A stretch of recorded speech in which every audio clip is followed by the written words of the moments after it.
and the Medicine Bow Range in the mountains of Summit County, the Mosquito Range in the Indian Peaks. High wind warning in effect from noon today to 10 p.m. Mountain Standard Time this evening. The National Weather Service in Denver has issued a high wind warning, which is in effect from noon today to 10 p.m. Mountain Standard Time this evening. Winds, west 30 to 40 miles per hour with gusts up to 75 miles per hour. Timing, the strongest winds are expected between 2 p.m. this afternoon through 8 p.m. this evening. Winds will be especially strong along the Peak to Peak Highway. The following impacts are expected. Strong winds may blow down limbs, trees, and power lines. Scattered power outages are possible.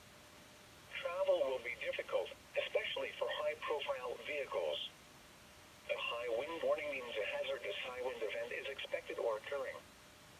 Strong winds may lead to property damage. Hazardous driving conditions due to powerful crosswinds will pose a serious risk for drivers, especially for lightweight and high-profile vehicles. Loose outdoor items should be brought inside or secured properly.